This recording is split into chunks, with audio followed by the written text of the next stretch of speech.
Okay, this is Caio. I know Caio from Brazil from years ago. And what are you doing? You studying at the university? Where are Yeah, you? I just cannot turn my camera on. But anyways, yeah, I'm studying. I'm doing grad school here. Yeah, Yep. very good. Okay, so you can bring up your slides. Okay, now my camera's on again. All right, there you go. Oh, okay. Let me just pin you. And so, how do you like my country? Well, I've been living here for 2 years now. I lived in Virginia for a year, and now I'm in Illinois. It's definitely a different experience. Like I feel that each state is a different country because Oh, it's like yeah. so different culturally. Yes. Virginia's a great place. Very beautiful. Illinois. Yeah, it's just corn. Yeah, yeah. I hope you like corn. Have you noticed the difference in the corn from Well, Brazil? yeah, and the corn that they plant here, it's not even edible. So it's just like it's just for you Yes, to it see. is. It's the stuff you have in Brazil is what we feed cows. Yeah, you just muted yourself. No, that's because my Alexa is reminding me of EFL talks. Oh, okay.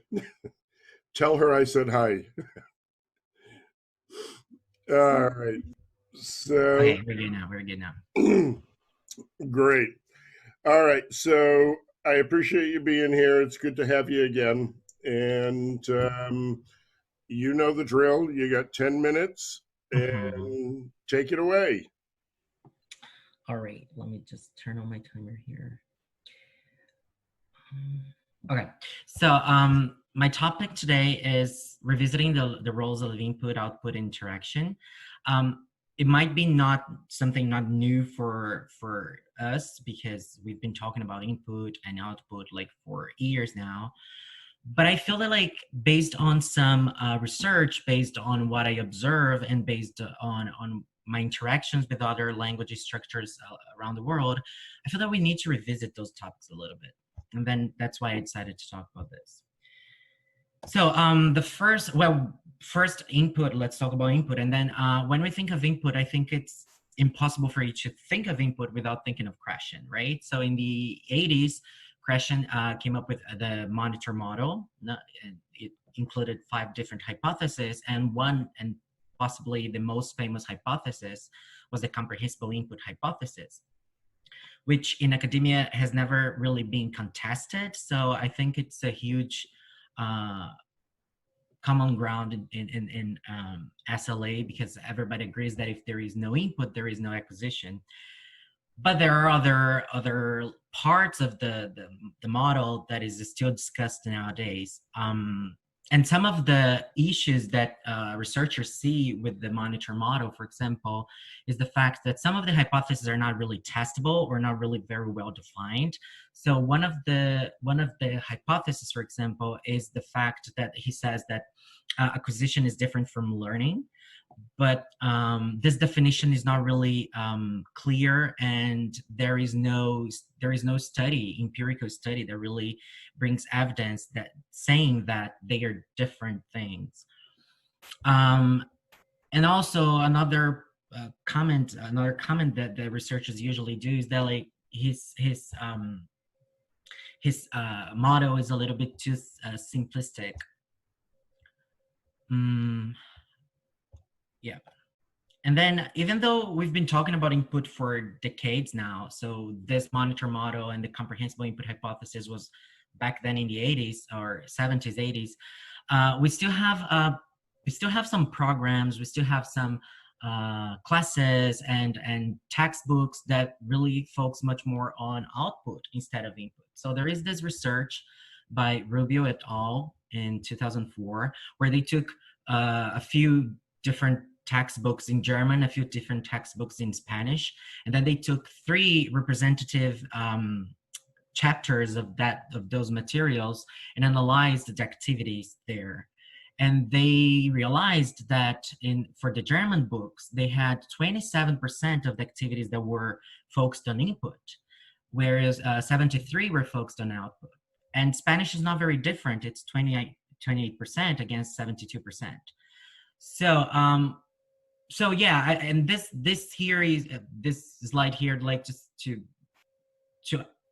to promote some reflection. I think that like one of the most important things a teacher can do is to be reflective, right? That's what makes us better teachers. So how are we dealing with input in class? I'd like to bring this question so that we can reflect on this. Skipping a few years and coming to something more recent, we have the research of Van Patten that is also focused on input, but it's a more scientific or more empirically based research. So he talks about input processing. So this main idea of his work is the form and meaning connections. So it is the learner making connections between what is written or the word or a part of the word, a morpheme, and making connections in terms of meaning. How he does this with a set of principles. And these principles, they are based in empirical studies. So studies like eye tracking, where they analyze the time where the time which the learner goes from word to word, or if the learner skips words, or if the learner goes back and revisits some words. And then he came up with a few principles. I brought here 2 examples of principles, but there are many. So the primacy of the content words principle, it means content words. So nouns, adjectives, verbs, they are processed first. The sentence location principle, so depending on the language, the words on the left will be processed first. And there are many other principles. And then what he proposes are structured input activities. So they are activities that they are designed in order to promote form-meaning connections, taking into consideration the principles that come from research, that come from empirical studies. And then some of the rules or characteristics of these structured input activities are this. So one thing at a time. So if you're working with simple past, we're going to work with simple past. We're not going to mix with many other things. So it's one thing at a time. We're going to focus on meaning because we know that content words are processed first. So we're going to focus on meaning. First thing is the target language. So we're going to start the sentence as much as possible with the target language because of, for example, the sentence location principle. And then the activities, the structured input activities, they're going to look like this. And I just have an example in Spanish, but I'm going to explain how it works. So basically what the learner has to do here, they have to say if they do this, they used to do these things alone by themselves, with friends, with family, or if they never did it. And then here they are working on the used to structure, which in Spanish is actually a morpheme. So we have this ABA, this ABA, ABA, ABA. It indicates used to.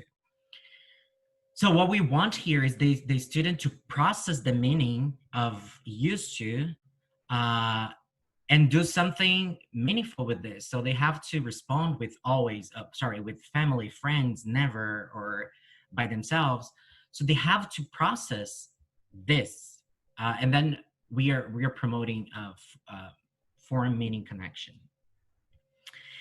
So it may look a little bit simple if you think it's some teachers might say, okay, so they're just gonna do this. I mean, this is so easy. This is so simple. And yes, this is a structured input activity. We're trying to promote we're trying to promote form meaning connections here.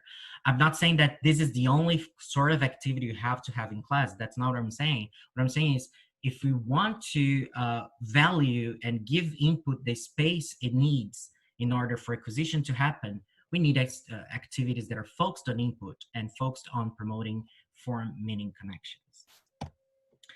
Right, and then if you think of the other end of the process, if you think of output, so if you go back a little bit to Krashen, Krashen claims that you don't really need output for you to acquire language, that just input is enough.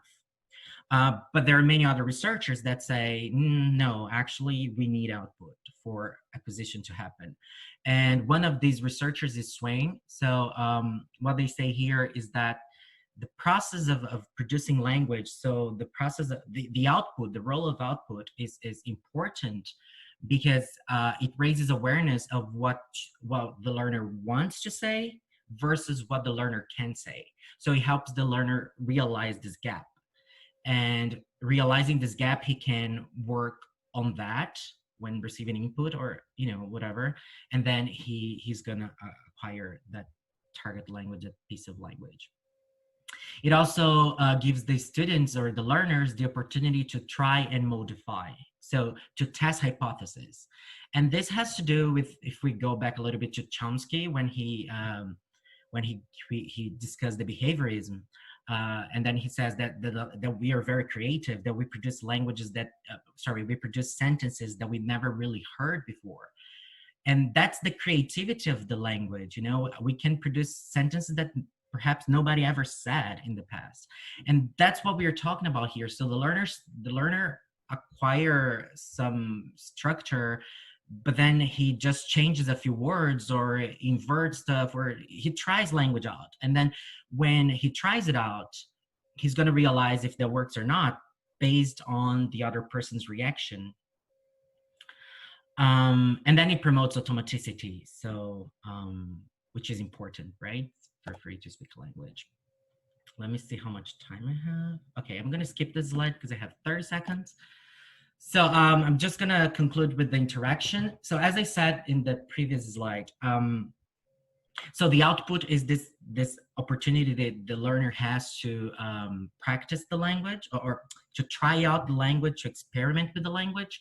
And then the interaction with another speaker is going to reinforce a positive trial, or is going to promote a reformulation of that negative trial. And this is through confirmation checks, clarification requests, comprehension checks and requests. And that's what we do in the classroom as a teacher, or we should be doing as a teacher. And I think that's it. It was so fast. Oh my God. It's always fast. I know, that's crazy. Fast, fun, and free. Yeah, that's right. I know, that's how it is. Yeah, no, that was great. Thanks, Caio. I appreciate it. This is what, your third talk? It's what? Sorry? Is this your second or third talk? It's your third, isn't it? I think it's my second or third, because I did it like many years ago. Yeah. Yeah. I appreciate you doing it. And thank you very much. Good luck. What are you going to do? You're going to stay in the States, or you're going to go back to Brazil? Well, I don't want to go back to Brazil, honestly. What I usually tell people here is that I'm going to do a PhD so that I don't have to come back to Brazil. But no, it's because I want to do the PhD.